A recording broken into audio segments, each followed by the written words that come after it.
No. All right, now. Do you see it? No. No. Oh, but you started the web. What's the deal with reverse mortgages? And it's in its second edition. I have the second edition. And it's actually the first book to analyze the role of housing as an asset in retirement income planning.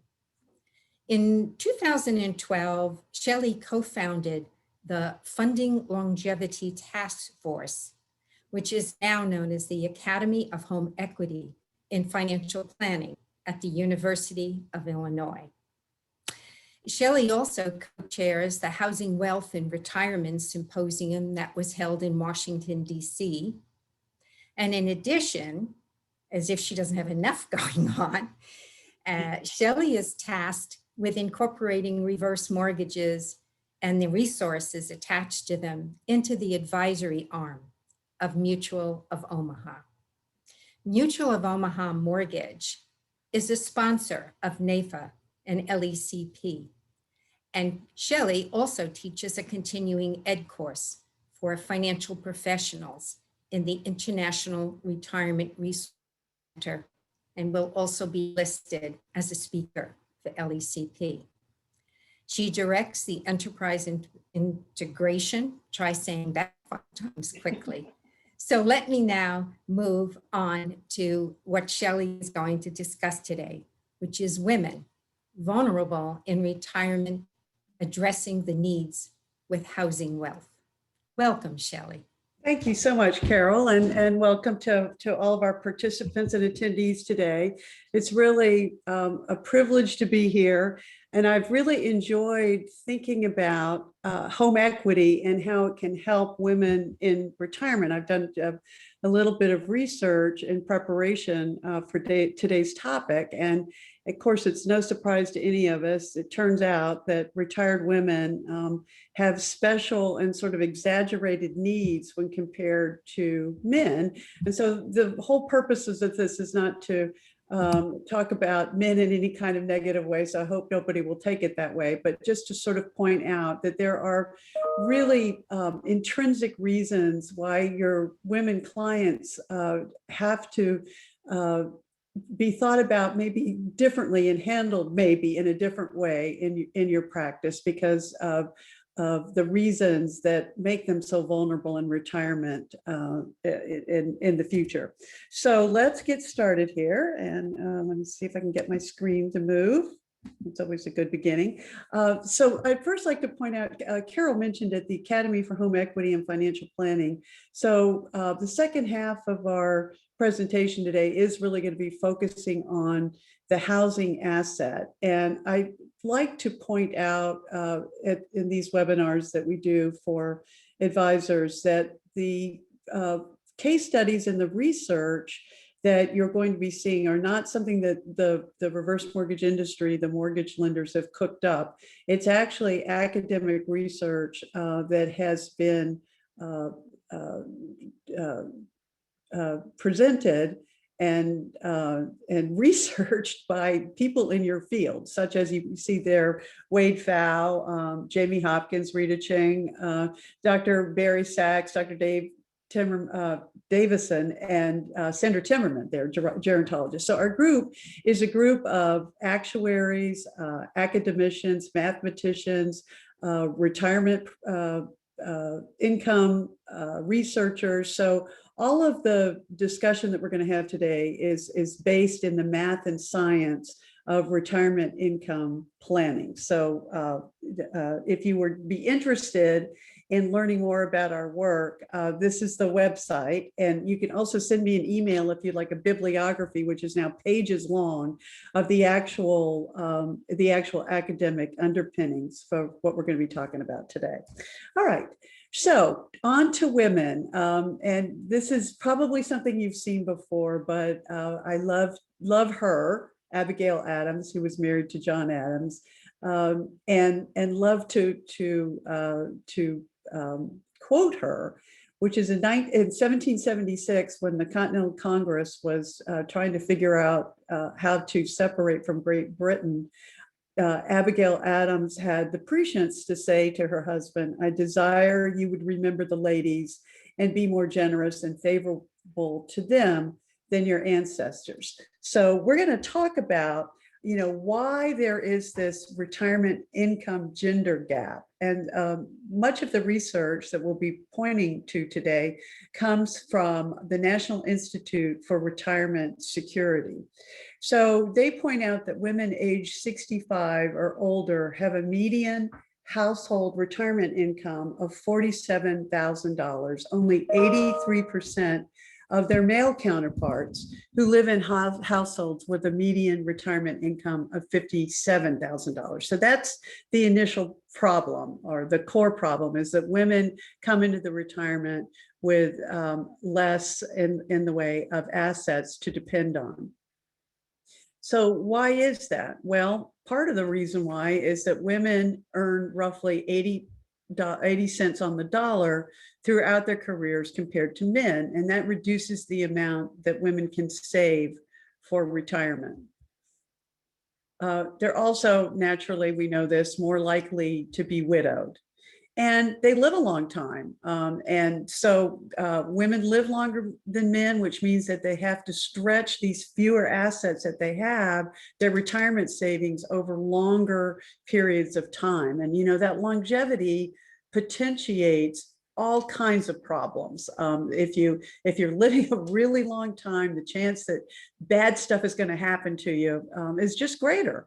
So one of the other aspects of being a woman that affects their retirement is that they are the caregivers, and they're not just caregivers for their husbands or their mates late in life, but they leave the workforce and they take part-time jobs to accommodate the caregiving responsibilities that they have with children, with their own parents, a lot of times with their spouse's parents. So they have lower Social Security payments and lower total retirement income. And so on top of all of that, the years spent out of the workforce significantly impact women's total retirement savings and income. No surprise. So there's a heavy cost of caregiving in older age.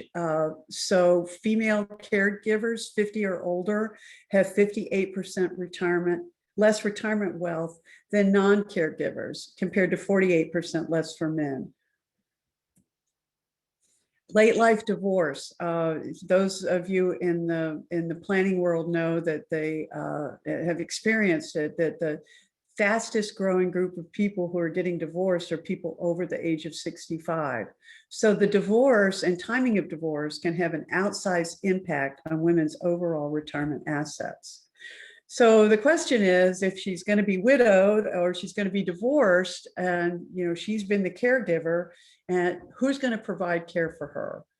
So another aspect of what impacts women in retirement is confidence in financial decision making. So this apparently is changing. I was just on a webinar last week with the Carson Group, and they pointed out that younger women actually are risk takers, but the group of women who are retiring today tend not, I think it's a cultural thing, tend to feel greater pain when they lose money than men. And the result is that women tend to shy away from stocks more than men do. This makes intuitive sense because stocks are more volatile and unpredictable on average than bonds or cash, fixed income. So perversely, it's the wrong direction for women because they need to live longer. So it just, the consensus now is that stocks broadly should continue to outpace inflation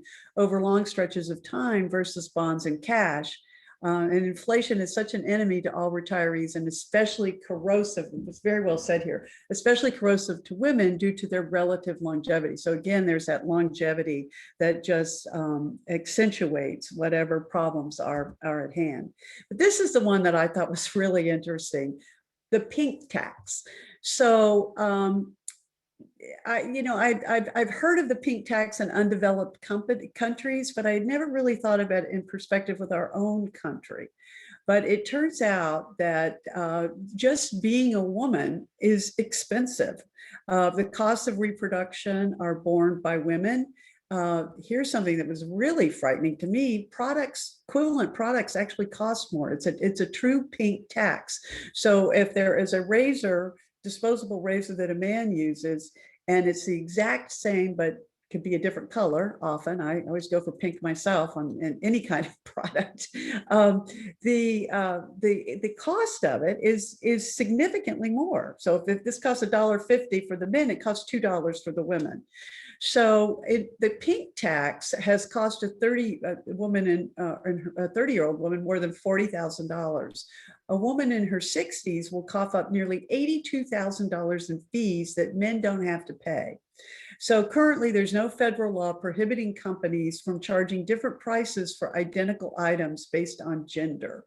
So just something to think. I think it's probably more than this if you take into account all the makeup and everything that women buy. But anyway, it's again, it's an impact on women's retirement. So they have less money to begin with, but they're spending more money than men throughout their lifetimes. So the ability of older adults to remain in their communities and live independently should be facilitated, but this is facilitated by public policy. Again, this is the National Retirement Income Security Group here, but the number of insurers selling long-term care policies shrank from over 100 in the 1990s to less than 15, and currently covers only 7 million Americans. And again, obviously, this is not anti-long-term care. It's just that long-term care insurance. It's just that if the woman has not planned for it, doesn't have it, or can't afford it, she's taking care of her husband, who's going to take care of her. So this brings us to what we like to refer to as the killer app, which is the house. So the average American household, 3/4 of their net worth is tied up in their home. So the equity in the house is $192,000 on average, compared to only $92,000 for the other assets. So, why aren't we talking to clients about their housing asset? Because older women are homeowners. The interesting thing is that women are actually buying houses. Women 65 to 73 years old are the ones who are out there as clients for real estate agents, and the real estate agents know it. So older women are homeowners. So you think about, how do you go about monetizing the house for retirement security? So there's some ways that a woman can do that. She can change her living environment without taking a job by using part of her house as Airbnb. We've seen from the Airbnb folks that the #1 cohort for hosting and renting out their homes are older women. Or they could have their girlfriends move in, and they have a golden girl situation. Now this is, without having to take a new job in retirement.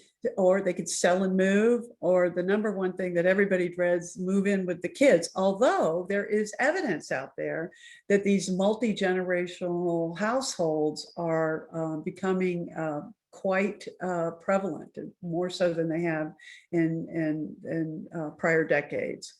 So if they don't want to change their living environment and don't want to get a house, another way to monetize your house to help in retirement, well, there are 2 ways. You can do it with monthly payments, or you can do it without mandatory monthly payments. So you can, if you're okay with a monthly payment for your client, they're okay with it, they can possibly refinance for a cash out. So, or maybe they can refinance. Hopefully everybody's done this by now, to get a lower payment in the most recent rate environment. Or you could suggest a HELOC. That's the traditional home equity line of credit. So the only problem with the HELOC is that it's not dependable. In the aftermath of the Great Recession, $6 billion worth of HELOCs were canceled by the banks, which by the contract terms they're allowed to do. So just when the banks, just when the clients needed liquidity, you set up this HELOC as sort of an emergency fund, and just when the client needed liquidity, the banks did too, and they yanked the home equity lines of credit. We also saw in March, Wells Fargo and Chase come to mind, immediately stopping HELOC lending during that really volatile period of March and April. So a way, though, to monetize your housing value and not have a mandatory monthly payment is with a reverse mortgage. But in comparison to a HELOC, a reverse mortgage cannot be canceled, frozen, or reduced, no matter what the economic circumstances are. It's backed by Uncle Sam. So a reverse mortgage can be a reliable way to monetize in the future, if you have that need, to monetize through setting up a reverse mortgage line of credit. We'll have more on that later. All right, so I always like to start with the reverse mortgage pros and cons. So, there are a couple of things about a reverse mortgage that are not so attractive, just straight up front. Number one, it's going to cost your client some equity to set up a reverse mortgage, because the reverse mortgage includes FHA insurance. So it can be a bit of a sticker shock when you say to your client, you're eligible for this amount of money, but you're going to start with a loan balance of X because we're going to borrow the closing costs and the FHA insurance. So you got to be prepared for that. And then the second one is that a reverse mortgage, if the clients are not making any kind of payment on it, which is 100% their right, it is compound interest. So interest is applied. So the interest payment that they've not made, remember, this is a mortgage, interest is involved. So whatever payment they don't make in interest gets tacked on to their loan amount. And then next month, the new calculation of how much interest is assessed is based on the interest that they didn't pay the month before. So that over time can start to erode equity. So those are the two negatives about a reverse mortgage. But what are the pros? Okay, number one, because it's an FHA insured loan, and we're talking mostly here about the FHA home equity conversion mortgage, which represents about 95% of the market out there. There are proprietary jumbo products, but we're mostly going to be talking about the home equity conversion mortgage, FHA insured.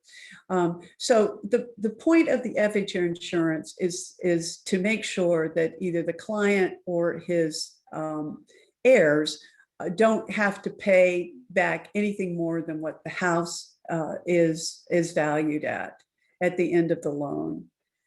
That's very important.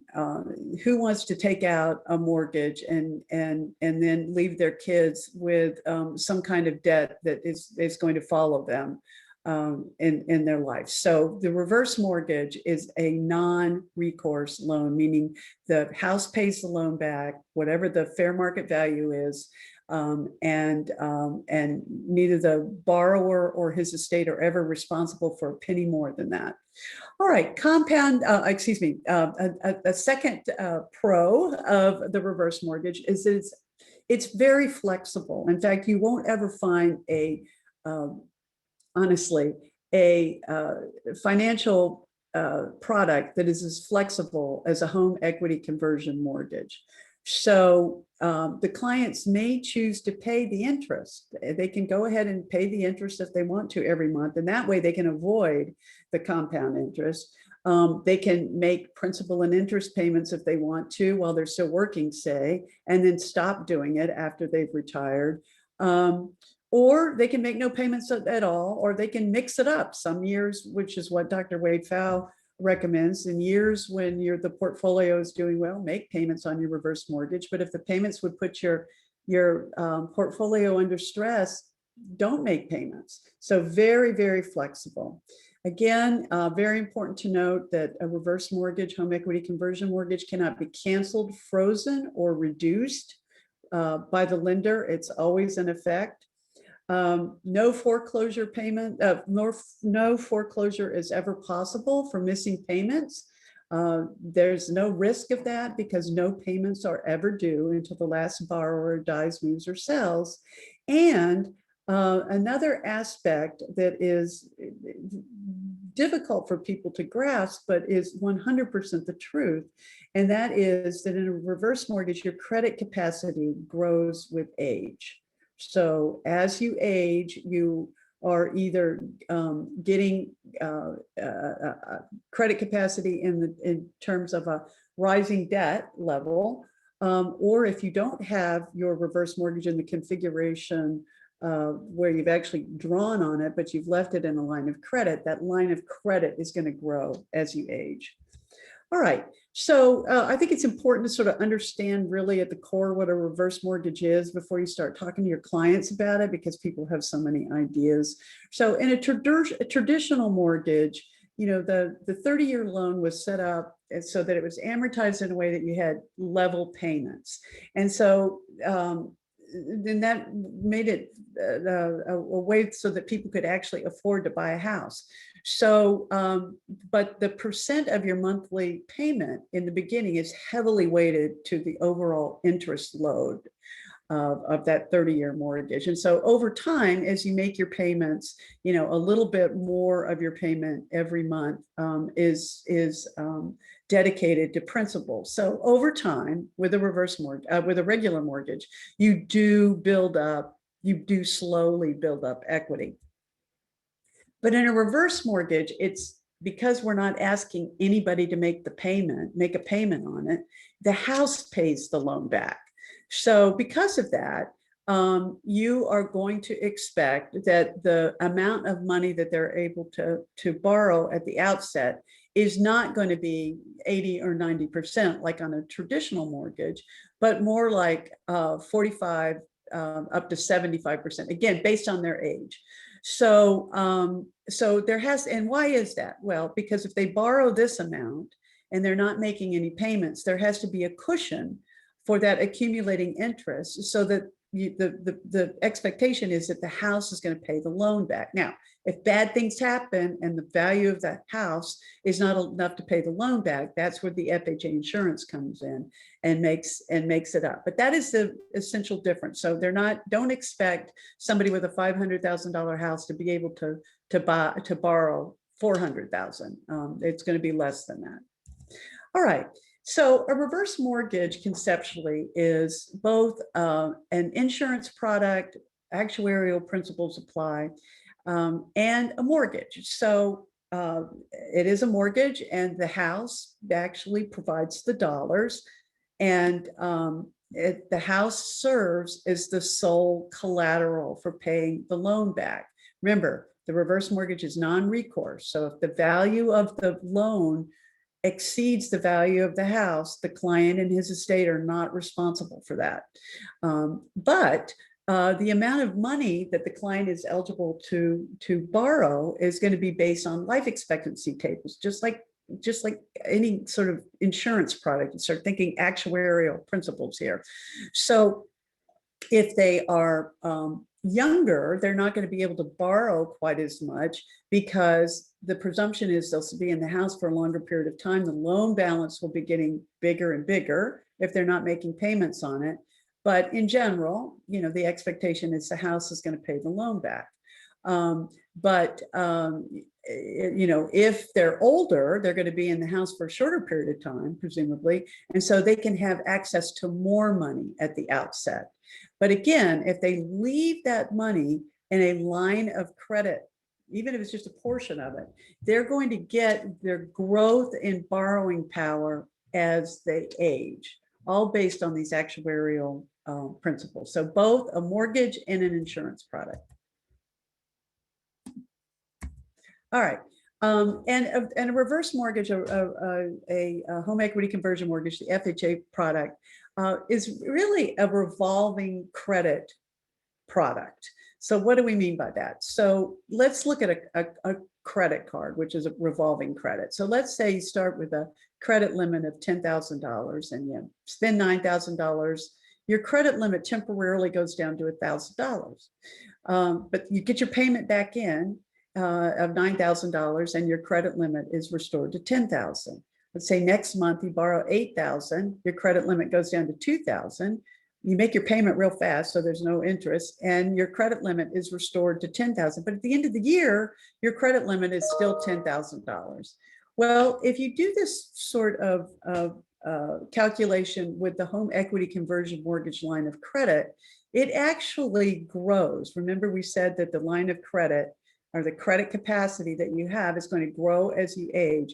It is actually going to grow at whatever the cost of money is, and that's guaranteed. So if you started with $100,000 reverse mortgage line of credit, at the end of the first year, your credit capacity would have grown automatically to $104,000. Remember, this can't be canceled, frozen, or reduced. And the second year, because it's going to compounding that is working for you is a wonderful thing. As Einstein said, compound interest. So at the end of the second year, your credit capacity is now up to 108,000. So it keeps, conceptually, it kind of keeps pace with that growth, and your line of credit keeps pace with inflation. I mean, not a guarantee, we don't know what the inflation rates are going to be, but conceptually. So again, it's important to understand that setting up the line of credit early allows for greater availability of future credit relative to waiting until later in retirement. And that's from Dr. Wade Pfau in his book on reverse mortgages. So on a regular HELOC, let's say you're eligible for $200,000. At the end of 10 years, you can't borrow anymore. But during that period of time, you just had $200,000 of access. But if you set up your reverse mortgage, a $200,000 reverse mortgage line of credit at age 62, it is going to gradually increase over time and actually can get to be, quite substantial should you need it when you're 82. Just think about this line continuing to go up. And when you may need it let's go back to women, your woman client might need it at age 82, her husband has died and there's nobody there to take care of her, and she might need it for long-term care needs. All right, so you're probably asking yourself, are reverse mortgages safe? Well, this is a picture of Brian Montgomery, the former FHA commissioner, a great fan of the HECM, home equity conversion mortgage, and he said, to allay folks' fears, well, the HECM is the law of the land. So it actually was a part of a bill. The home equity conversion mortgage demonstration was part of a bill that was signed into law in 1988. And the safeguards that are in place are they're FHA insured, as we have mentioned, backed by the full faith and credit of Uncle Sam. Here's the most important thing you should know about a reverse mortgage, and it's still the most enduring myth. People think that if you take out a reverse mortgage, you're giving title to the bank. You're exchanging your draws from the reverse mortgage for giving up your house, and that actually is not the case. Very important to understand this. The bank does not take title to the house. And the client maintains control and leaves the house to his children just exactly the same way if he had a regular mortgage on the house. That's how it works. Number three, again, we're going to keep saying this over and over again because it's so important. The client cannot owe more than the sale price of the house. It is in effect until the last one of them dies, moves, or sells, and no monthly principal and interest payment are ever expected. So another safeguard for you is that all of your clients must attend an FHA counseling session, and this is how you can set it up for them if you want to, or you can just give them the web address and they can do it. But they're all going to get this booklet describing what a reverse mortgage is so that nobody is confused about it. What they want to do is reiterate that this is a mortgage, interest is involved, and they are responsible for their homeowner obligations. Taxes and insurance in America must be paid if you have a mortgage by the homeowner.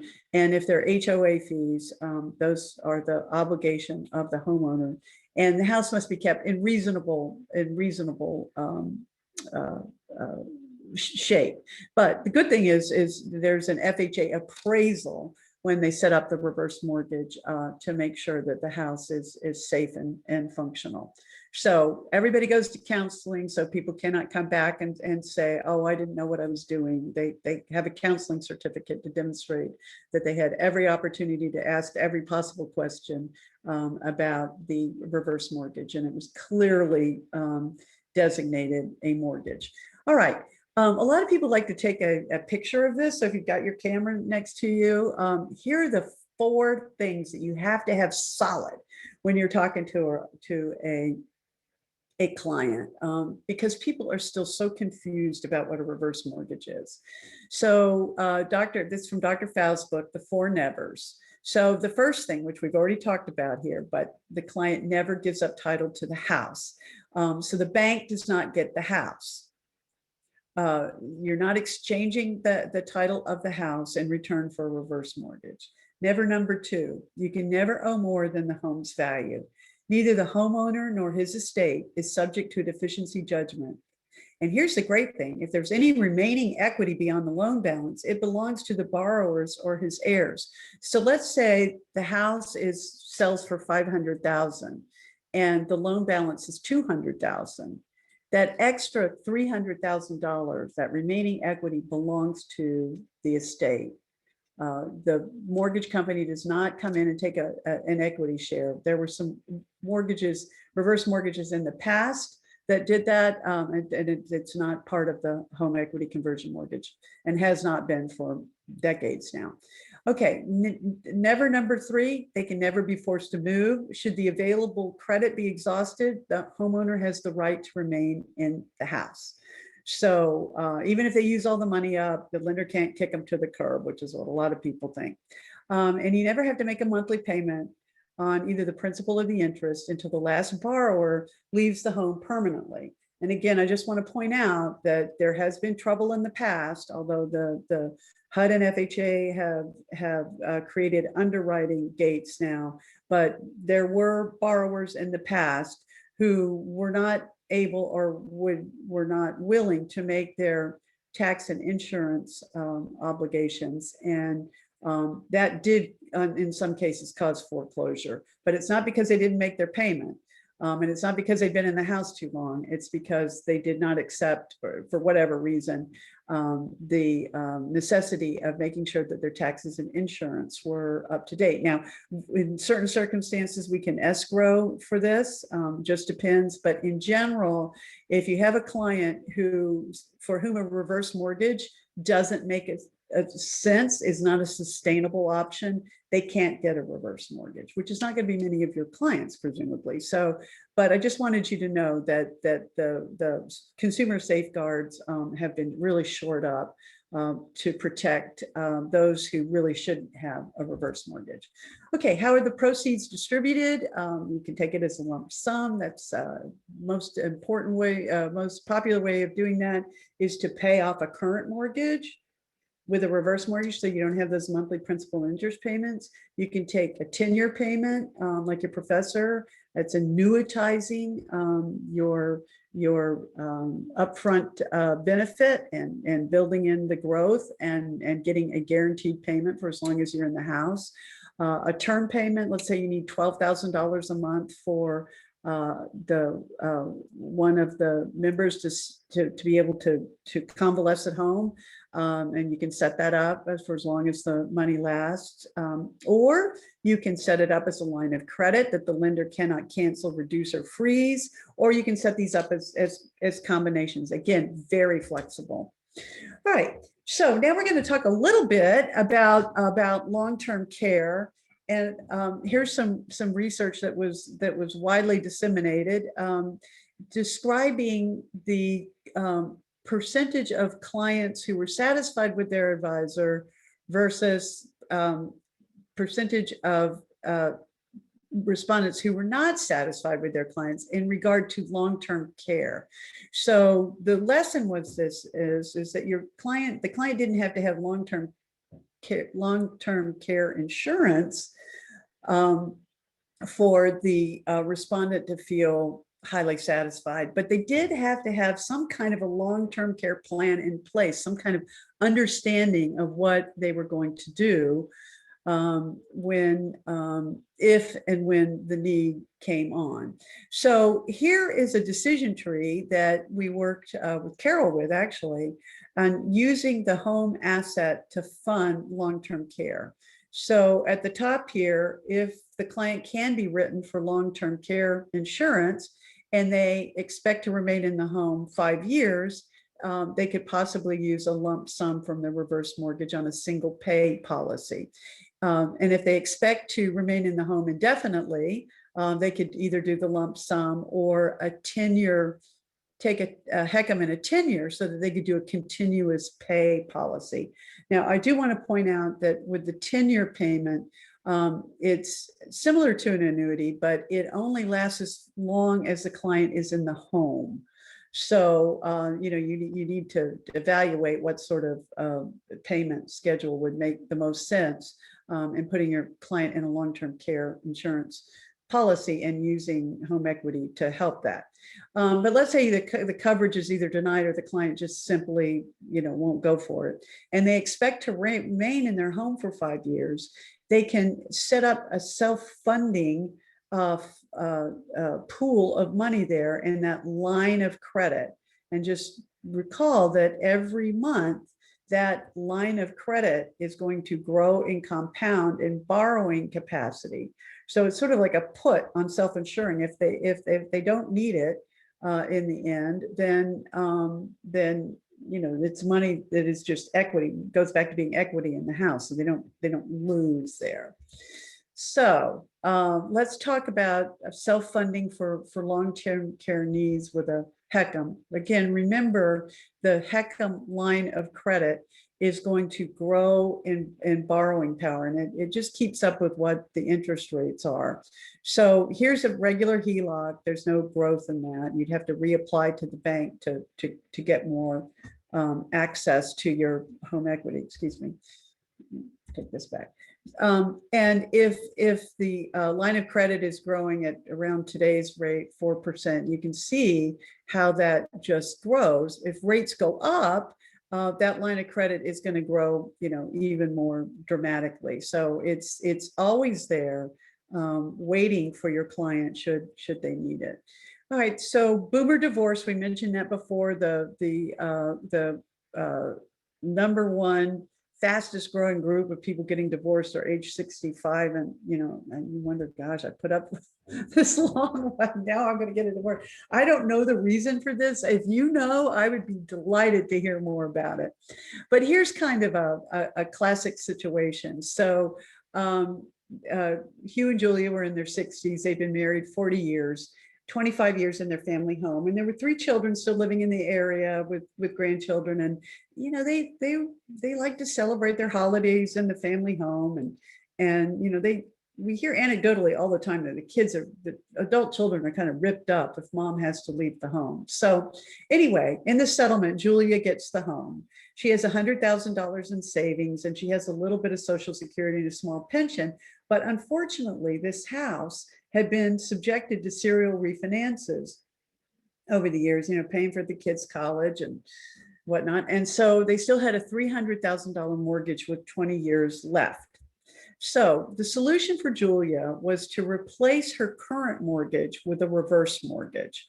And that improved her cash flow by $1,500 a month. She was able to remain in the home without sacrificing that quality of life, and the family retained the home as a central location for family traditions. So, it's important to think about what the outcome, is down the road for Julia. So with just her, she got the house, but she didn't get much money. So she only had $100,000 to work with here. So if she still had to make that $1,500 a month payment, her nest egg would run out very, very quickly. But by putting the reverse mortgage into place, it was able to stretch out, lost my arrow here, stretch out her portfolio, her draws from her portfolio for much, much longer period of time. So it's not just the initial negotiation for the divorce, but the long-term consequences that were so important for Julia, not only in quality of life, but in actual cash flow. All right, here's another divorce, Carlos and Maria. And so there was $750,000 for the family to work with. They had a needed monthly retirement income of $6,000. And, they're with that $750,000, they had a good looking outcome there, but then they got divorced and Maria's situation changed. So the retirement funds were $750 to begin with. And remember, then their household cash flow needs were $6,000, home value was $500. But afterwards, Maria got the house, but she only got $325,000 in retirement funds. And the household cash needs went down, but not by that much because she had the house. So Maria's solution, the house was paid for, was just to add $1,200 in a monthly reverse mortgage draw in the tenure payment, TENURE. So you can see when her nest egg was reduced to $325,000 with that $4,500 a month, her portfolio situation looked like this. But by adding the $1,200 to her cash flow balance sheet every month, draws from the reverse mortgage, which, by the way, are tax-free. So it's truly $1,200. You don't have to try to account for taxes on it. It improved her retirement outcome, and you can imagine peace of mind dramatically. So now I'm going to talk about something that very few people know about, and that's actually using a house, using a reverse mortgage to buy a house. All right, so I have this picture here of the legacy home or the departure home. So people get confused about this. Just put a big giant X in your mind on the legacy home. It has nothing to do with the new reverse mortgage. So the reverse mortgage is actually going to go on the new house. And the new house is what determines what amount of money is going to be eligible to provide purchase funds. So the reverse mortgage doesn't attach to the house they're leaving, or she's leaving, let's say, but to the new retirement home, let's say in a 55 and up community or near the grandchildren, wherever she is going. So let's look at a case study on this. So these clients were in their 60s, and they were still living in the same home in New York, but not as a married couple. Oh. So they sold their house finally in New York for a cash net of $330,000. They knew that they both wanted to move to South Carolina. They divvied up their stuff and put it in two separate moving pods, moved to South Carolina. He moved in a short-term rental, and she lived with her sister. So we're just going to look at what Judy did. So she was able to use $122,000 of her $165,000 net from the sale of her home as a down payment for her for her new home. And the rest of the cost of the house was financed using the reverse mortgage for purchase. Let me just say that again. She put down $122,000, and the rest of the purchase price was a mortgage, but in the form of a reverse mortgage. And what does that mean? It's in the form of a reverse mortgage, so she doesn't have to make any monthly payments on the principal or the interest. But anyway, she did so well on this that she was able to retain $42,000 from the sale of her New York house and use $20,000 of it to buy new furniture and put $22,000, into her savings for her retirement. But again, remember, she used no she has no monthly principal and interest payments ever by using the reverse mortgage purchase product. So again, we're going to talk about this a little bit more. So the HECM purchase reverse mortgage requires a one-time down payment, and the remaining purchase is financed with the reverse mortgage. They actually come to the closing table. Here's my cash. Here comes the lender with the rest of the money financing. Now there's a lien on the house, but it's in the form of a reverse mortgage, and no monthly payments are needed on the principal or the interest until she leaves the house permanently. So, you know, what just happened with them? So they sold, let's look at solution number 2 here. They sold their house and they each had a percentage of cash. So it's a little darker blue here. And so Judy, and actually he did the same thing, but we're going to focus on Judy. She took that cash from the New York house and put it down on her new house in South Carolina. And the rest of that financing was in the form of a reverse mortgage. Now, another way to do this, if the mom wants to hold on to the marital house, but they don't want monthly pay, she and her divorced husband don't want monthly payments, or they don't want to take money out of their nest egg, which has just been split in two, if she has an equity position in the house, can put a reverse mortgage on her house, and that releases this cash. And this is now cash for the husband to put down. It's just cash. It's not a reverse mortgage, but now he's going to put a reverse mortgage on his new house. So he's coming to the table with roughly 50% of the value of the home. The reverse mortgage is going to bring roughly 50%. Of course, it depends on their age. The older they are, the more money comes from the reverse mortgage, bigger percentage comes from the reverse mortgage. But now they're both living in a house, equivalent housing actually. So he's not having to step down. She's able to hold on to the house. They both have nice houses, and neither one of them has a principal and interest payment, and they didn't have to go into their halved savings to make any of this happen. So here's a real world example. So this is a man, could easily be what happens to a woman. In fact, is more likely to happen to a woman than a man. But in this case, the gentleman's wife died, and he was in the Sacramento area. So the financial advisor knew about using a reverse mortgage to buy a house, and he wanted to move closer to his children in the Bay Area, very expensive. So in order for him to do that and not have monthly payments, he probably wasn't even going to qualify for a mortgage. He would have had to come out of pocket from his savings $240,000 to buy that $700,000 house. He had netted $460 plus $240 gives a cash purchase of $700. But the advisor knew about HECM for purchase. So he said, let's see what you can get from your home equity conversion mortgage reverse for purchase. And it was $300,000. So even though he made $460, he only needed to come to the table with this one-time down payment of $400,000. So he was actually, he was able to hold on to the 60 from here because he only needed 400, and he didn't have to go out of pocket that 240, and he could live until as long as there's a primary residence and living in the house as a primary residence. So he was able to stay in the home with no payment. So great solution. This client would never have known about if the financial advisor had not known about it. And I just threw this slide in just to give you some idea of what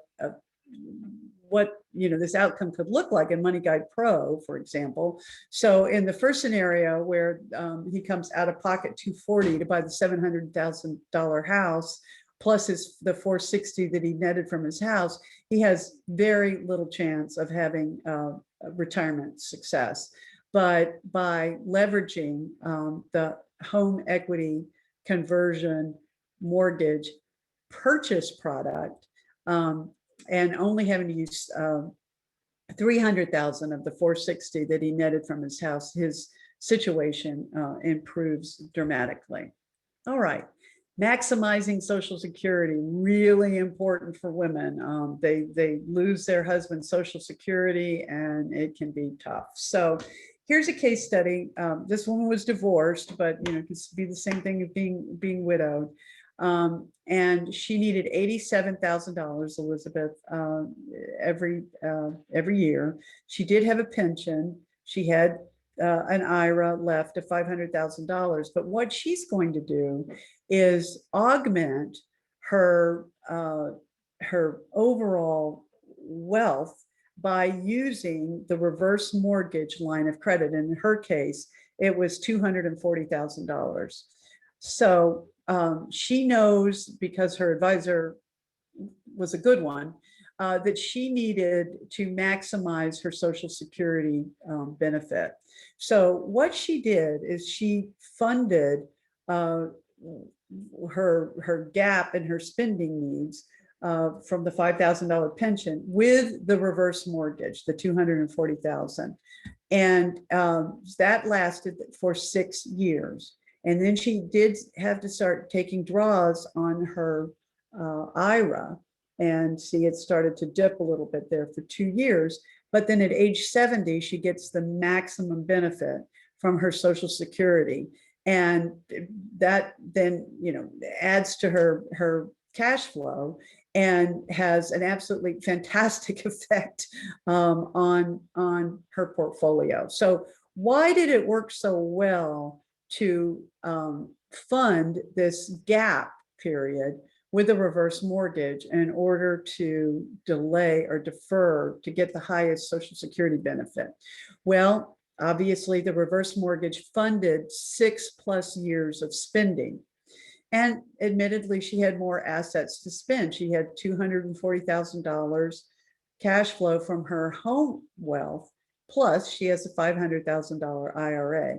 But her taxes matter in this case. Remember, we've mentioned that reverse mortgage draws are tax-free. So she lived in California and was in a 33% plus tax bracket, combining state and federal. So that $240,000 that she was not having to pay taxes on is a tax equivalent to $360 from her IRA. Now, thinking about planning concepts, here's some things to keep in mind. She had 6+ years of growth before she started taking withdrawals. There were 6 fewer years of withdrawals from her IRA. And most importantly, when this was subjected to the Monte Carlo analysis, it reduced sequence risk when the withdrawals were early, when bad returns hit early, so that adverse sequence of returns. And then finally, which was her goal anyway, which was the investment portfolio draws after age 70 were reduced by her being able to take advantage of the largest possible Social Security benefit. All right, now we're going to talk about protecting the portfolio, very important for men and women, but for women who are living a long time, top of mind. So I'm going to start with an example here. Just, you've probably seen things like this, using another asset to protect against early negative sequence of returns. So you'll notice in the first 9 years, there are negative returns on this portfolio of $500,000. So our goal here, so the first withdrawal is $27,500, and then in years following a negative return, the client is going to draw from the reverse mortgage line of credit instead. So negative here, draw from the reverse mortgage. Negative here, draw from the reverse mortgage. Positive here, next year, draw from the portfolio. Obviously, the portfolio needs are going up to keep up with inflation. Up, another negative, draw from the reverse mortgage, and so on. So now I'm going to show you a comparison of the same portfolio, $500,000, when you don't protect the portfolio, and the same, and then the portfolio protected in this manner. All right, it's a lot of, I'm really sorry about these tiny, tiny little numbers, but I think you get the drift. So here is a $500,000 portfolio. The client takes the 27,005, but there's a negative return that year, completely ignores it and goes ahead and draws from the portfolio. No reduction, no nothing, just, continue to keep up with inflation in terms of the draws, no guardrails whatsoever. And you can see that the client runs out of money. It's down to 24,000 here. But needs around 60,000. So and the following year, hopefully reverse mortgages still exist, and the client then says, oh, I'm going to set up a reverse mortgage, and starts making these big draws on the reverse mortgage because the portfolio is exhausted. So compare that to the strategy we showed on the last slide, blown up, and that is when there is a negative return in the portfolio in a year, you let the portfolio rest and draw from another asset, in which case this is the reverse mortgage line of credit. So you see that that's done sort of early on here, and then just a few times there at the end. But look at the effect, it's just extraordinary. The effect on the portfolio is just amazing. So protecting the portfolio, somebody's going to have a long retirement. Protecting the portfolio early in retirement is, generally well understood now, but not everybody understands that you can use the house to do that. Now, in this situation, the client ends up with housing debt here on the left of 538,000 because he's making big draws. The balance on this side is 692, but the interest has been running and compounding for 30 years.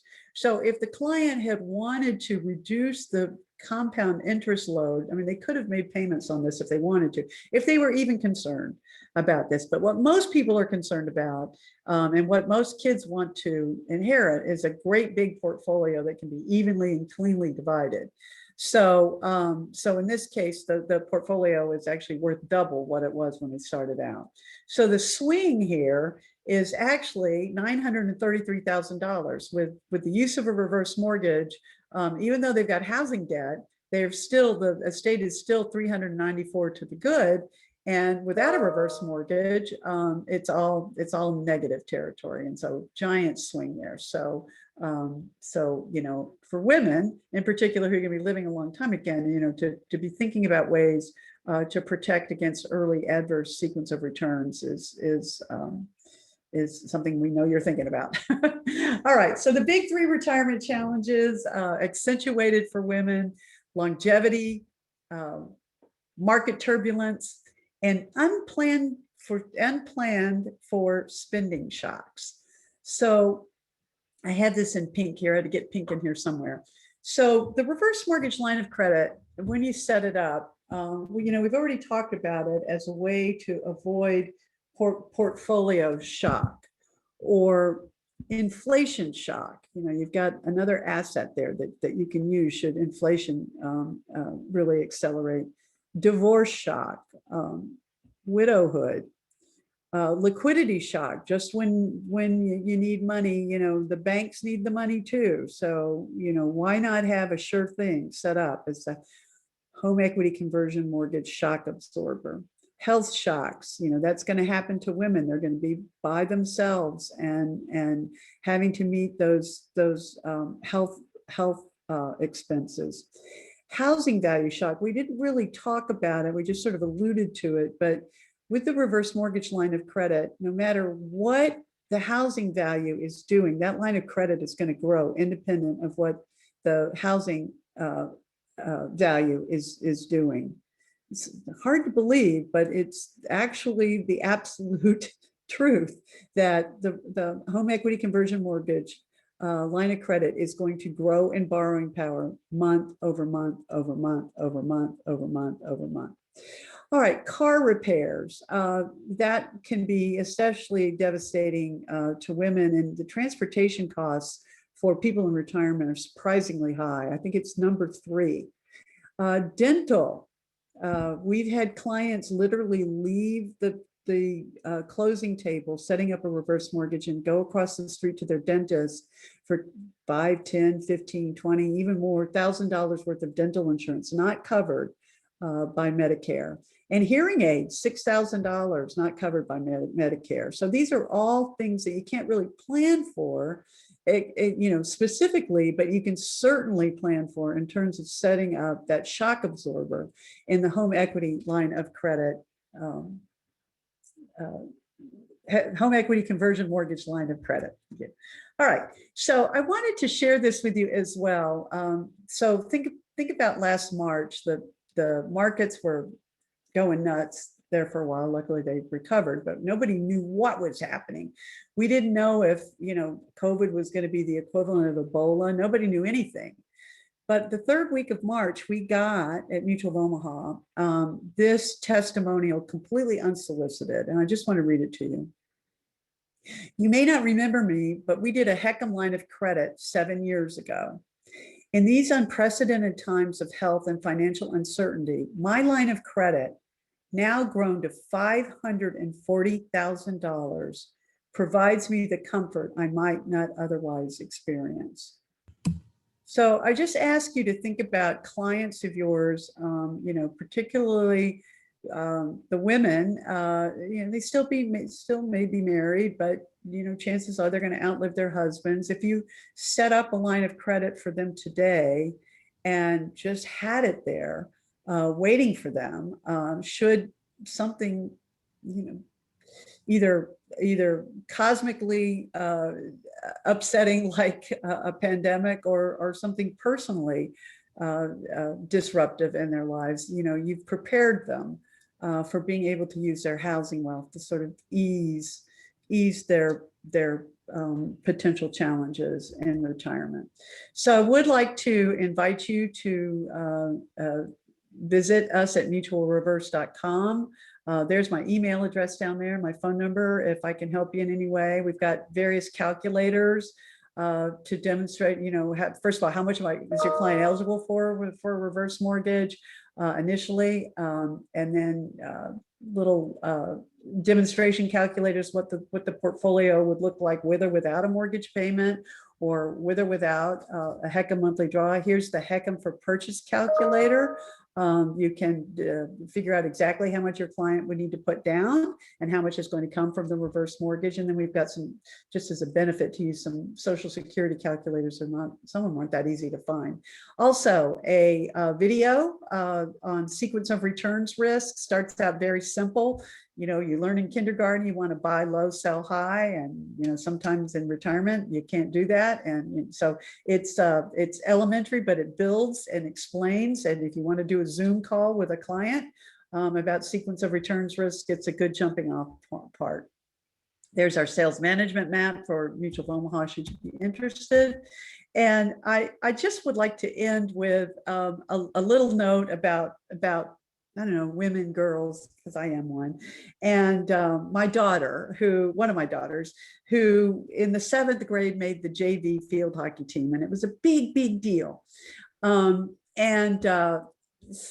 we were so excited, the parents. Nobody had ever done it. No 7th grader had ever made the JV field hockey team. So very serious. We went to the field hockey stick store and we looked at all of them, and there were various things: the length, the bend, the weight, the composition, all of these, just an hour looking over all of the field hockey sticks. And so we said to her then, "Okay, honey," proud parents, "what do you want?"